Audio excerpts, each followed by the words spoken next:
Hi everyone and welcome. My name is Cathy and I'm a Hospice Simcoe volunteer.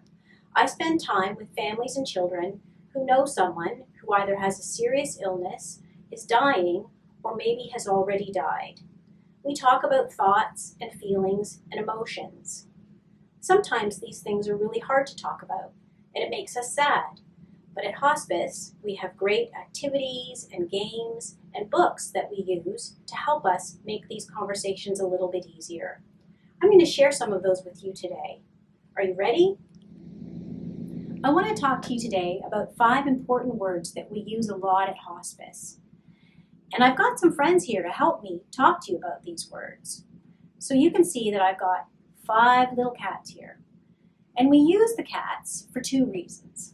The first reason is that all of the words I'm going to talk to you about start with the letter C, and so does the word cat.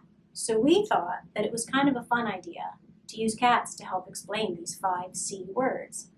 And I think the other reason why we use the cats is because cats are cute and cuddly and fun, and most people like cats, so that's why we use the cats. So the first cat, you'll see he's got a little collar around his neck. I don't know if you can see that because it's pretty tiny. But the first cat, the word that we have on this one, is cause. And what's important for you to understand about the word cause is that you didn't cause your loved one's illness, or you didn't cause them to be dying, or you didn't cause them to die. Sometimes people worry that maybe some bad behavior or something that they've said or done has caused their loved one to get really sick, to cause them to have cancer or some other really bad illness. But that's not the way it works. Nothing that you could ever say or do would cause your loved one to get sick or to die. So that's something that you really need to remember. You are never the cause of anything like this. The next cat has catch on the collar. So that's another important C word for us to talk about. So if you've got a loved one who has cancer or who has heart disease or any other kind of organ disease, it's really important for you to know that you can't catch that. So it's not like having a cold or a flu that you can catch, or as we all know right now, it's not like COVID that we can catch, so we have to be very careful with our masks and our distancing.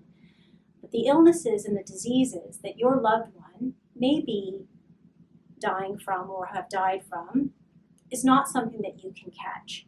So it's really important that you remember that, and remember that it's okay to hug your loved one, to kiss your loved one, to spend time with them. You can share a cookie. There's nothing that will cause you to catch their illness, so you don't have to worry about that. Okay, my next cat, their little collar says cure.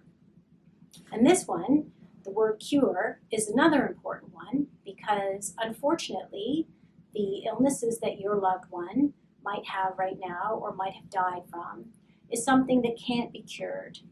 There are a lot of things that can be cured with medicine or surgery or treatment, but sometimes things just can't be cured.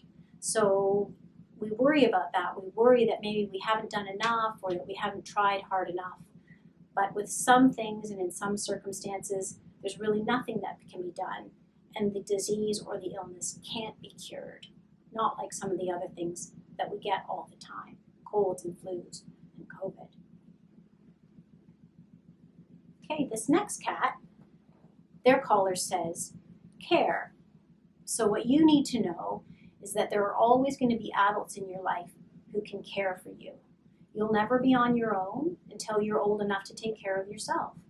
So even if one of your primary caregivers is sick or dying or has died, there will always be other adults who can look after you and take care of you. So you don't have to worry about that. It's all going to be okay because there will always be other adults who can care for you until you're ready to take care of yourself. And the last C word we have is a big one, and this one's community. And what we want you to remember is that you have lots of people all around you who are part of your community. So that might be your teachers or your coaches, your neighbors, all the people that you know and that you spend time with, they're part of your community. And those are people who care about you and who want you to be okay and who will be available to offer you support and lend a hand. So you've got community all around you. So those are our important 5 C words that we like to talk to our friends at hospice about. So I want you to always remember cause, catch, cure, care, and community. Now, if you have 5 little cats in your house or stuffies or favorite things that you'd like to make little collars for, you could do that. You could put the C words on those. But if you don't, I've got another fun activity that we can work on. So I'll meet you over at the table. Thanks for joining me to talk about the important 5 C's. If you have 5 little stuffies at home and you want to make collars for them, you can go ahead and do that. But if you don't, I've got a really easy activity that I'm going to show you now that you can use to have your very own 5 C's. All you need is some colored paper and some of the big popsicle sticks and crayons, glue, some scissors, and I've got some googly eyes too, because I think it's kind of fun to use googly eyes whenever you can. So first of all, what we're going to do is we're going to cut out the shape of a cat head. So I just used a little bowl to make a circle, and then I added on the ears, and then I cut that out. So that was pretty easy. And nothing has to be perfect, so don't worry about it if it's not perfect. So what I'm going to do first is I'm going to use my glue to, no, I'm not going to use my glue to do that quite yet. I'm going to color it first. So all you have to do is fill in your cat face, and you can do it however you want. I love using crayons, so I use crayons, but you can use markers, you can use pencil crayons, you can use whatever color you like. But I think crayons are super fun. So my cat's going to have a smiley face, and my cat's going to have some nice little whiskers.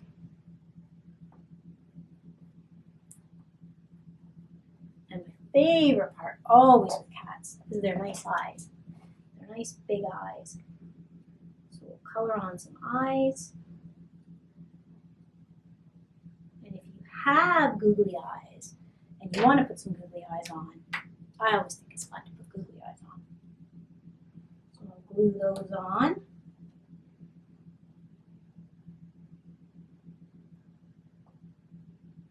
So there, it's so simple and it's so fast. Just a little cat face.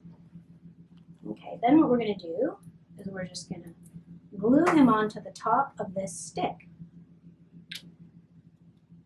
so that it's like a little head on top of the stick. Super easy. Then I have a little piece of paper that I'm going to glue onto the stick as well. But first I'm going to write my C word on this so that I know which one of my cats this is. So the first cat, do you remember what our first cat is? Our first cat, the word is cause. So I'm going to write the word cause on here.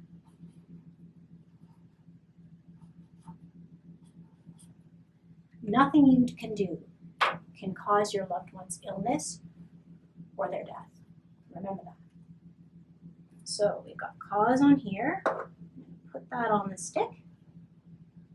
There's my cause cat. He's my cause cat. And I thought it would be kind of fun to give my cats a little tail. So I just cut out a little tail and glue that on too. Simple. First C is cause, so there's my cause cat.